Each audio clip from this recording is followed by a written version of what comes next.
Does trailer tire discussion trigger you? Does it make you want to find your trailer tire safe space? Well, stick with us today. Let's see if we can work through this and get through this together and see if we can find what the ins and outs and the difference between LT, trailer tire, bias ply, and everything in between. When we done our first video on trailer tires, I think about a year ago, I did not expect to see so many comments, so many views, and so many emotions. I was surprised. Out of all the components on a trailer, I wouldn't have put trailer tires as maybe being the most controversial. Usually if I want to get somebody fired up when it comes to talking about automotive or trailer stuff, I talk about motor oils. You know, there's some of you out there that think Pennzoil is a good motor oil, and that's okay. Everybody's entitled to your opinion. I wouldn't put Pennzoil in my Hot Wheel. I'm a castor oil, Valvoline, or Dello guy, depending on what I'm putting it on. But I hate Pennzoil. I also hate Prestone antifreeze. I don't use it. But my grandfather did, and he'd have fought you over it if you'd have told him that Prestone was no good, that it would plug up your radiator and your coolant system on your engine. He'd have fought you to the death on that. That being said, when it comes to trailer tires, as many as other components, there is some science behind it. There's for sure experience, so you've used it, you put your hands on it, you know about it, and there's plenty of opinion. Most of this is from my experience, in my opinion. Your opinion may differ. That's why I always encourage you to do your own research, do your own independent study on that, or maybe from your own experience you may have a difference of opinion, and that's okay. That's how we all learn from each other. It's how we get along. But in the comments, when we go to fighting with each other about tires or couplers or whatever, that's just, for lack of a better word, it's really just stupid at the end of the day. We need to learn from one another to do the best for us. So we're going to talk about some of the differences again. See if maybe I've had a change of heart on whether I'm an ST guy, an LT guy, or a bias ply. We've had a ton of different comments, and I've read through most of them, and instead of just going and answering all those comments, I'm going to try to answer some of the big ones on this video. So we're going to jump right into it. What is best for your trailer? Is it going to be an LT, an ST, or a bias ply? As I've said in my videos, for most applications, I think the ST is the better thing to use on your trailer. It is designed to carry more weight, has a stiffer sidewall. The tread patterns on it are made for pulling, or for being pulled, not pulling. It just has some certain characteristics designed specifically for the trailer. Now, the thing we get all the time, and it's really a misconception, well, I don't want any of them cheap trailer tires. Well, if you have a cheap trailer tire, it's because A, you've either purchased a cheap trailer tire, or B, you purchased a trailer with a cheap tire on it, which is not uncommon. When you go out and buy a trailer, I'm going to tell you this, they don't necessarily put a specific brand of tire on that model year, that make, because that's the best thing that they can get their hands on. Many times manufacturers will put whatever they could get the best deal on. That's why all their tires are the same brand. In the trailer world, you'll have different ply ratings, but they're going to be pretty much the same brand unless there's a supply issue, and it could change up. It's whoever gave them the best deal for that year. The same can be said about lighting. The same can be said about wiring, components, axles. Manufacturers switch all the time in the trailer world, just like they do in the automotive world. If a manufacturer is not using the same tire this year that they used last year, it doesn't necessarily mean they went to a better one or a worst one.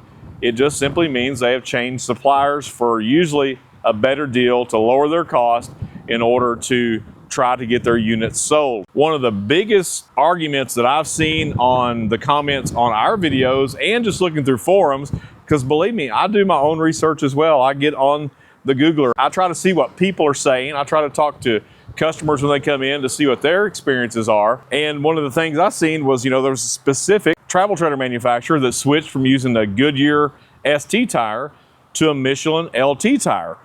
Do your homework on that and see what the difference was. If you go back and look at it, they were having some trouble with that Goodyear tire from everything that I can find on it. And that type of tire that they were using, I don't recommend. I recommend in our videos a Goodyear Endurance. I don't recommend some of the other products. You've heard me say before, I'm not a Goodyear fan of tires other than the Goodyear Endurance for most applications. Now, I have some people I've talked to that absolutely hate their Endurances for whatever reason. Because their Endurance works on this model, it may not work as well in the other model depending upon how it was manufactured. So that manufacturer, I don't know if they switched to the Michelin LT because they got a better deal, it was a better product. I don't know, you would have to reach out to them to find out. What I can tell you is buy a good tire. You have to buy what fits your budget, but if you're gonna put an LT on there or if you're gonna put an ST on there, make sure it's going to match what you're using it for. So the differences are, the ST tire has a heavier sidewall. It's made to carry more weight. It is not going to be as smooth. That brings up this question. I had somebody talk about airing down because I say to air to max pressure. I also say air to max pressure if you're hauling.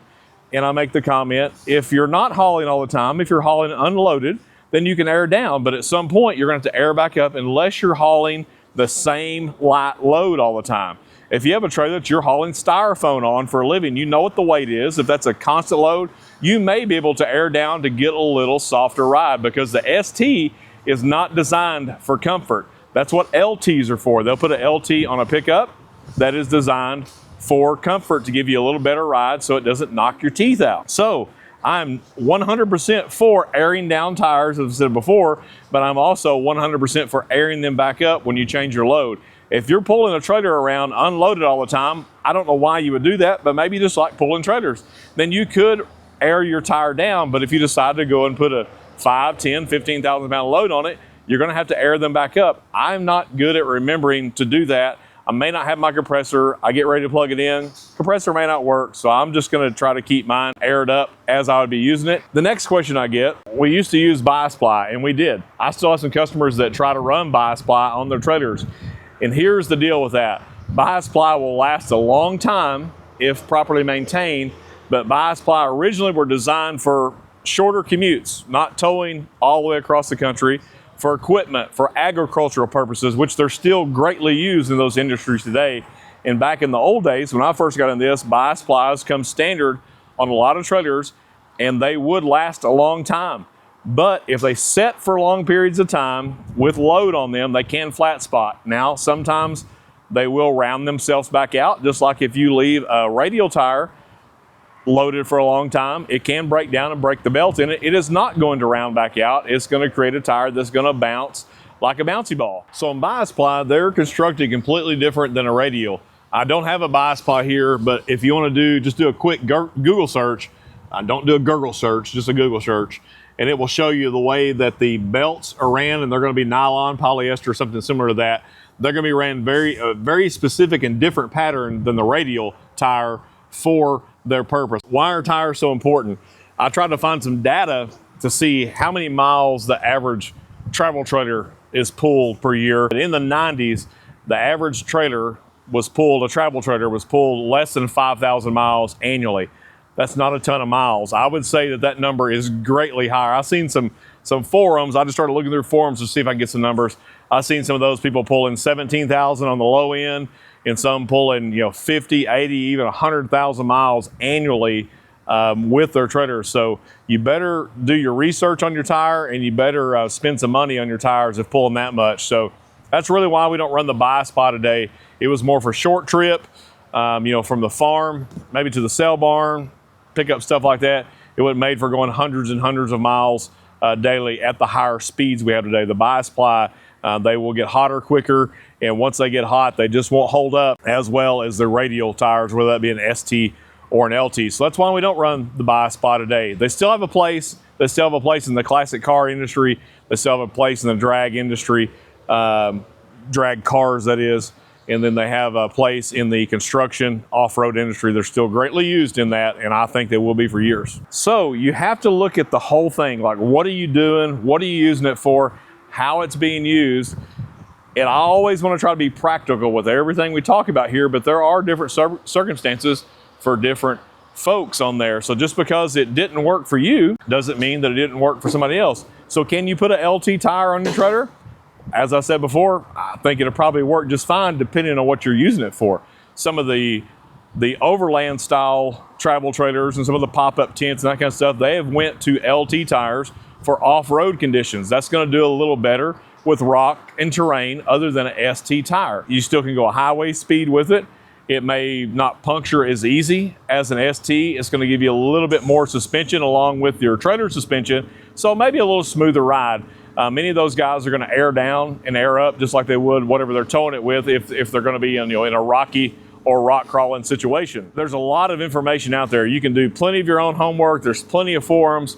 From an everyday trailer towing standpoint, if you're pulling a load, talking about equipment trailers, cattle trailers, cargo trailers, if you're pulling a load, I am 10 out of 10 times going to run an ST tire, just from my experience, but 10 out of 10 times I'm going to put a good quality ST tire on there that's not a piece of crap, for lack of a better word. If I have a travel trailer that's a lighter weight that I'm pulling long distance, if I want to cushion my ride, I may consider putting an LT tire on there. It depends on the travel trailer. Some of those manufacturers that have put LT tires on their travel trailers still put ST on their other travel trailers and RVs and stuff like that, and you have to ask the reason why. Well, there's, maybe not one size fits all, but when it comes to trailer tires, I'm still going to run an ST for everyday use. If you're pulling a little bitty trailer, somebody made the comment, if I'm pulling a little bitty trailer, maybe you're just hauling a push mower, ride lawnmower on it, and I don't want to run max air. As I said before, that's fine.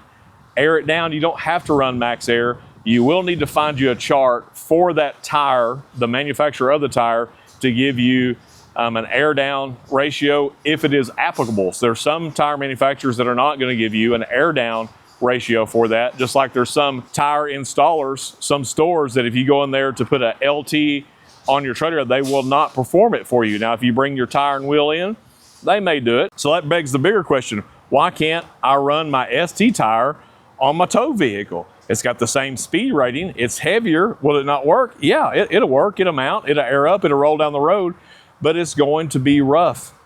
It's not made to tow. It's not made to turn on your front steering tires. The tread is different on there. It's going to move water and snow and debris a little bit differently than it would if it were on your trailer. So they say for trailer use only, if we can get that on the camera, for that reason. If you want to throw a couple of these on there to move it around the pasture, it's not going to hurt a thing. Do not throw these on there to go down the highway. I'm sure this will bring up more comments and maybe even cause a fight or two like we've seen before, but there's really no reason to fight. At the end of the day, just a tire, got a hole in it, put some air in it, put the right tire on it, spend your money on tires. The thing that blows my mind the most still is the lack of understanding of tires, and it's really just, it's all out there today. There's tons of information. Do your homework, do your research, and the lack of tire maintenance. When I see somebody driving their big jacked up truck with, it looks like it's got drag slicks on it, I'm thinking maybe you need to trade the lift in for a good set of tires. If I see somebody pulling a trailer with a heavy load with bald tires, weather rotted, cracked, crappy tires, maybe you need to do something different. Maybe you need to charge more per load. Maybe you just need to stop. Maybe you need to put a good tire, because the absolute worst that can happen is the tire explode, come off, have catastrophic failure, and injure somebody or someone's property. So don't fight about tires. Don't get all fired up and get emotional. Just do your homework. Do what's best for you. If I've been running my LT tire for 47 years, it does great for you, then run it for 48 years. That's fine. It's not going to hurt my feelings. I'm not going to lose any sleep over that tonight. Just my recommendation for hauling loads is going to be an ST tire. If you're going to be maybe in an off-road scenario, or you have a light load, want a little bit more cushion, you can probably get away with the LT tire. Just make sure from that manufacturer that they will rate it to be run on that travel trailer or whatever you're pulling it with. And remember, if these videos have been helpful to you, give us a thumbs up, like our videos, click to subscribe so that you're notified when we have new videos coming out. Leave us a comment on your tire experience. Hopefully this video doesn't tick anybody off. That's not what it's for. It's not to say that my opinion is superior over anyone else's. I've learned from others my whole life and still learn from others every day. Hopefully this just helps us to make sure we do our research. We're putting the best product that we have available. We're putting the right application so that we don't have any failures, so that we don't have trouble down the road. And with all that being said, I'm going to take my ST tires and I will see you down the road.